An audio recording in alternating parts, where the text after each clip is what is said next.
Hello friends, in this video lecture I am going to discuss about 50 questions from chapter number 1, that is Engineering Mechanics of R.S. Khurmi book. So let's start. Question number 1. The term force may be defined as an agent which produces or tends to produce, destroys or tends to destroy the motion. So the answer for question number 1 is agree. This is the definition of force, which says that it is an agent which produces or tends to produce, destroys or tends to destroy the motion. Question number 2. A force while acting on a body may change its motion, balance the force already acting on it, gives rise to the internal stress, or D, all of this. So the force is an agent which may change the motion, yes. It will balance the forces acting on it, yes, or it will give rise to the internal stress in it. So the answer for question number 2 is D, all of this. Question number 3. In order to determine the effect of forces acting on a body, we must know magnitude of the force, line of action of the force, nature of the force, or D, all of this. So the answer for question number 3 is all of this. In order to determine the effect of force, we required all the three things, that is its magnitude, direction and line of action. Now moving to question number 4. The unit of force in SI system of unit is. So the answer for question number 4 is Newton. The SI unit of force is Newton. Question number 5. 1 kg force is equal to. Now force F in terms of mass and gravitational acceleration can be written as F is equal to m into g. The mass is given as 1 and g is 9.8. So F will be equal to 9.8 Newton. So the answer for question number 5 is C. Question number 6. The resultant force is a single force which produces same effect as produced by all the forces acting on it. So the answer for question number 6 is A, true. Question number 7. The process of finding out the resultant force is called as. So the answer for question number 7 is A, composition of forces. Question number 8. The algebraic sum of resolved part of number of forces in a given direction is equal to the resolved part of the resultant in the same direction. So the answer for question number 8 is B, that is principle of resolution of forces. It tells that suppose there are three forces F1, F2 and F3. Now if we are taking the horizontal component of all the three forces and adding it, then it will be equal to the horizontal component of the resultant forces. So this is nothing but resolution of forces. Question number 9. The vector method for the resultant force is called as polygon law of forces. Answer for question number 9 is correct. Question 10. The resultant of two forces P and Q acting at an angle theta is. Now there are two forces P and Q acting at an angle theta, so the resultant can be given as under root P square plus Q square plus 2PQ cos theta. Question number 11.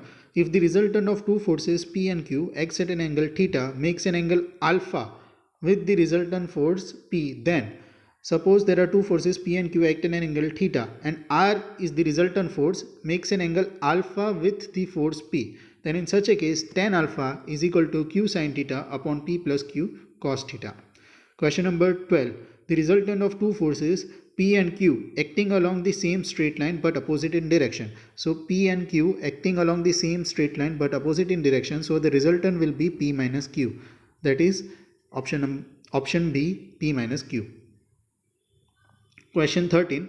The resultant of two equal forces P makes an angle theta is given as. Now there are two forces P. So the resultant of these two forces P is nothing but R is equal to under root P square plus 2P square cos theta. This formula we have already seen in question number 10. So in this case P and Q are equal. So your resultant will be under root P square plus 2P square cos theta. So your final answer on resolving it for question number 13 will be option B, that is 2P cos theta by 2. Question number 14. The resultant of two forces each equal to P and acting at an angle or acting at right angle is. Now the resultant of two forces both are equal to P. So R will be equal to under root P square plus 2P square cos theta. Now they are acting at 90 degrees, so cos theta will be equal to 0 because cos 90 is 0. So this term will vanish and finally you will get answer as under root 2p. So the answer for question number 14 is D, root 2p. Question 15. The angle between two forces when the resultant is maximum and minimum respectively are.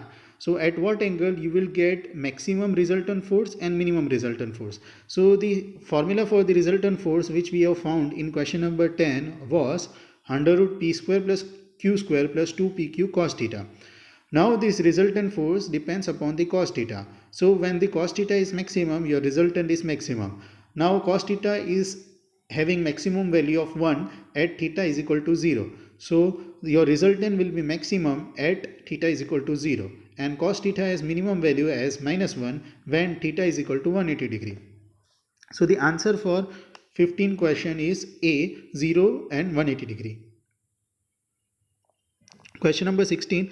If the resultant of two equal forces has the same magnitude as either of the forces, then the angle between two forces is.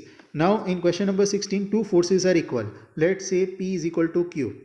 Has same magnitude as either of the forces. Now the resultant has same magnitude as either of the forces. So P is equal to Q is equal to R. Now following the formula as seen in question number 10, that is R square is equal to P square plus Q square plus 2pq cos theta. In this case P is equal to Q is equal to R. So that will leads to P square is equal to 2p square plus Q is equal to P, R is equal to P. So R square will be P square plus Q square will be 2p square and 2pq cos theta will be 2p square cos theta. So here in this case you can say that cos theta will be equal to minus 1 by 2 and theta will be equal to minus 120 degree. So the answer for question number 16 is D, 120 degree. Moving to question number 17, the resultant of two forces P and Q is R. If Q is doubled, then the new resultant is perpendicular to P. R is resultant of P and Q, so you can write R square is equal to P square plus Q square plus 2pq cos theta. Now Q is double, so Q dash will be equal to 2Q. The new resultant is perpendicular to P. Now in the previous question, that is in question number 11, we have seen that the resultant makes an angle alpha with P and the answer for question number 11 was tan alpha is equal to Q sin theta plus upon P plus Q cos theta. So in this case, in question number 17, the resultant is perpendicular to P, so alpha is equal to 90 degree. So tan alpha will be equal to infinity. Now tan alpha is equal to infinity and tan alpha is equal to Q sin theta upon P plus Q cos theta. Now tan alpha is equal to infinity when P plus Q cos theta is equal to 0. So from here we will get P is equal to minus Q cos theta. Now substituting this P is equal to minus Q cos theta in the given equation, that is R square is equal to P square plus Q square plus 2pq cos theta. From here using these two equations we will get R is equal to Q. You can solve it by yourself. So the answer for question number 17 is option B, that is Q is equal to R. Question number 18. If two forces acting at an angle of 120 degree, the bigger force is 40 Newton and the resultant is perpendicular to the smaller one. The smaller force is, consider two force P and Q. The smaller force is P and the larger force, that is bigger force, is Q, which is given as 40 Newton. Now the angle between P and Q is 120 degree and the resultant is perpendicular to the smaller one. In the previous question we saw that if the resultant is perpendicular to the smaller one, in that case tan alpha will be equal to infinity and it is infinity when P is equal to minus Q cos theta. Now Q is equal to 40 Newton, so P is equal to minus 40 into cos theta and theta is 120 degree. So cos 120 degree is minus 1 by 2. So 40 into minus 1 by 2 will give you P as 20 Newton. So the answer for question number 18 is A, 20 Newton. Question number 19. The term leverage and mechanical advantage of the compound lever has got same meaning. Yes, answer is right. Leverage and mechanical advantage are same in compound pendulum. Question 20. A number of forces acting at a point will be in equilibrium if. Now, if there are more than one forces acting at single point, then in such a case, these forces will causes the point P in equilibrium only when net force F is equal to 0. That is, the horizontal component of the resultant force in the horizontal direction is 0 and the sum of resolved part in the vertical direction is 0. So question number 20, the answer is C and D. The sum of resolved part in the vertical direction is 0 and sum of resolved part in the horizontal direction is 0. Question number 21. If number of forces acting at a point, then the resultant is given as. Now, if there are more than one forces acting at a point, then in such a case, you need to resolve the forces along the horizontal and vertical direction. So, the net force along the horizontal direction is sigma h and net force along the vertical direction is sigma v. And the resultant force will be nothing but under root sigma v square plus sigma h square. Question 22. Figure 1.38 shows two equal forces at right angle acting at a point. The value of force R acting along their bisector and opposite direction is. So in question number 22, you can see two forces acting at 90 degree to each other. So the resultant of these two forces will be bisecting these two forces, right? So the resultant of these two forces is nothing but root 2p. Fine. So the value of resultant R will be equal to root 2p. Question number 23. If number of forces acting at a point, the resultant will be inclined at an angle theta with respect to horizontal such that. So the answer for question number 23 is B, that is tan theta is equal to sigma V upon sigma h. Question number 24.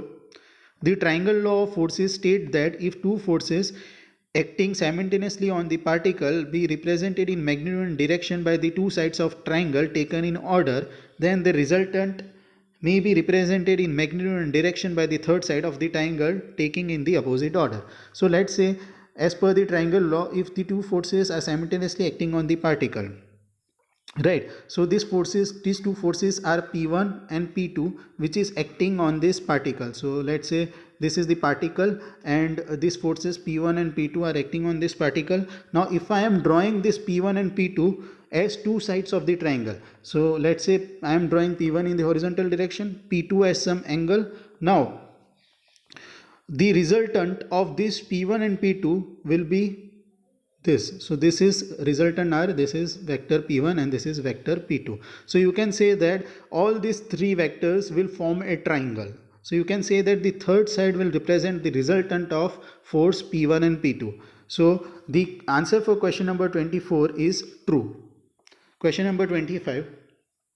The polygon law of forces state that if number of forces acting simultaneously on the particle be represented in magnitude and direction by the sides of polygon taken in order, then the resultant is represented in magnitude and direction by the closing side of the polygon taken in opposite direction. So the answer for question number 25 is correct. Let's say, as per the polygon law, you have multiple forces P1, P2, P3, P4. So if I am drawing this forces P1, P2, P3 and P4 in such a way as per their magnitude and direction, then the resultant of all these four forces can be represented by the closing side of the polygon. So this is the resultant vector which represent all the resultant of all the four forces, and it is also at the closing side of the polygon. So the answer for question number 25 is A, correct. Now question number 26. The concurrent forces are those forces whose line of action. Answer for question number 26 is meet at one point. Question number 27. If the resultant of number of forces acting on the body is 0, then the body will not be in equilibrium. So the answer for question number 27 is B. If the resultant of all the forces acting on the body is 0, it means the body is in equilibrium. But here it is written as not in equilibrium, so answer is B. Question 28. The forces which meets at one point and the line of action also lies in the same plane, they are known as coplanar concurrent forces. Coplanar means same plane and concurrent means meet at one point. Question number 29. The forces which do not meet at one point, so they are considered as non-concurrent, but their line of action lies in the same plane, so they are considered as coplanar. So the answer is coplanar non-concurrent forces. Agree. Question 30. The forces which meets at one point but their line of action dash on the same plane are called as non-coplanar concurrent forces. Non-coplanar means does not lie in the same plane. So the answer for question number 30 is B. Question number 31. The forces which do not meet at one point and the line of action do not lie on the same plane are called as. So the answer for question number 30 is D. They are considered as non-concurrent, non-coplanar forces. Question number 32. The coplanar non-concurrent forces are those forces which dash at one point but their line of action lies on the same plane. So they are considered as non-concurrent if they do not meet at one point but their line of action lies in the same plane. Question number 33. Coplanar non-coplanar concurrent forces are those forces. So coplanar means lies in the same plane and concurrent means meet at same point. So the answer for question number 33 is C. Meet at one point and their line of action also lies in the same plane. Question number 34. Non-coplanar concurrent forces are those forces. Non-coplanar means does not lie in same plane and concurrent means meet at one point. So the answer for 34 is A. Meet at one point but the line of action do not lies in the same plane. Question number 35. Non-coplanar non-concurrent forces are those forces which does not lie in same plane and does not pass through same point. So the answer for 35 is B. Do not meet at one point and the line of action do not lies in the same plane. Question number 36. If three coplanar forces acting at a point are in equilibrium, then each force is proportional to the sine of angle between two. So the answer for 36 is right. This is nothing but sine law that we will see in the upcoming question. So you can see this question number 37. Figure 1.39 shows three coplanar forces P, Q and R acting at point O. Right. So these forces are in equilibrium when the force P upon the sine of angle A, sine of angle alpha is equal to force Q upon sine of angle beta is equal to R upon sine of angle gamma. This is nothing but sine law. So the answer for 37 is B. B by sine alpha is equal to Q by sine beta is equal to R by sine gamma. Question number 38. According to the Lami's theorem, so what Lami's theorem tells that if three forces acting at a point and in equilibrium, then each force is proportional to the sine of angle between the other two. So the formula which we have saw in the question number 37 is nothing but the Lami's theorem. So the answer for question number 38 is D. Question number 39. If the given force acting on the body dash the position of body but keeps in equilibrium, then its effect is to produce internal stress in the body. So the answer for 39 is B. Does not change the position of body. If the force is acting on the body and if the position of the body does not change, it means what? The effect of this force is to produce the internal stress within the body. Question 40. If three forces acting at a point are represented in magnitude and direction by the three sides of the triangle taken in order, then the forces are in. So the answer for question 40 is A. They are in equilibrium.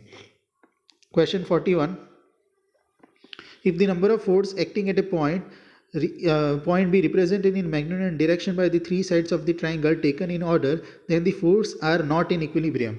Disagree. So if they are taken in order, they are in equilibrium. Question number 42. The moment of force. What is the moment of force?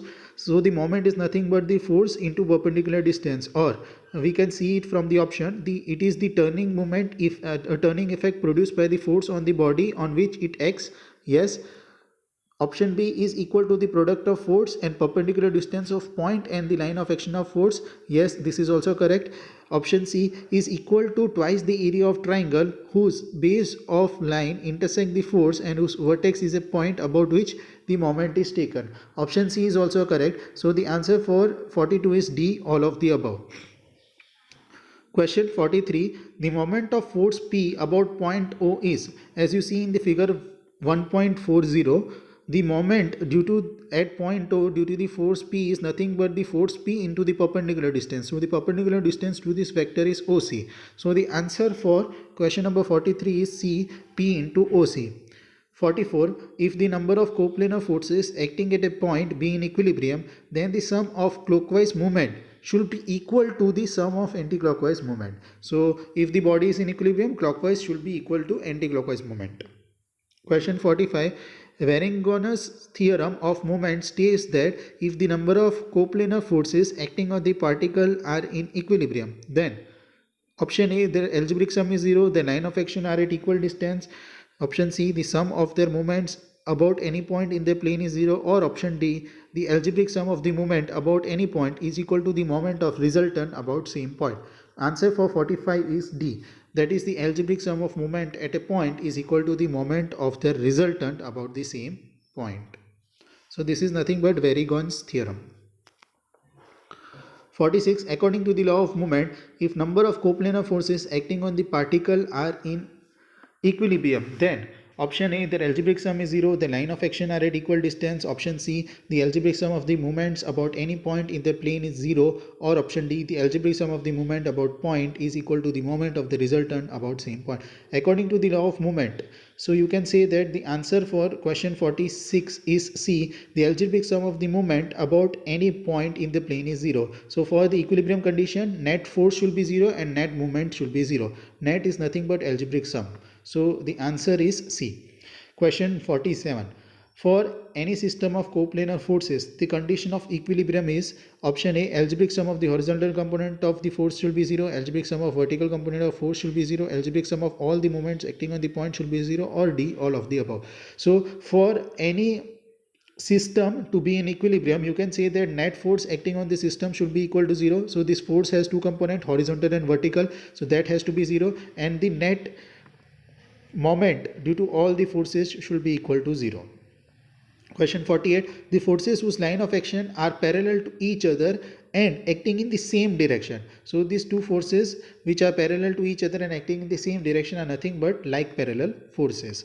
Question 49. The three forces 100 Newton, 200 Newton and 300 Newton have their line of action parallel to each other but act in the opposite direction. Then the forces are known as unlike parallel forces. So you can say that they are parallel but opposite in direction. So they are unlike parallel forces. Question 50.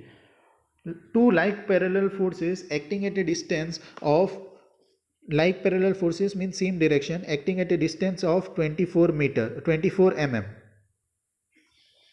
and the resultant is 20 Newton. So the resultant of these two like forces is 20 Newton, and it is acting so if the line of action of the resultant is 6 mm away from any of the given force, then the two forces are, so this resultant force 20 is 6 mm away from any of these two forces. Let's say these two forces are F1 and F2. From F2 the resultant force 20 Newton is 6 mm away.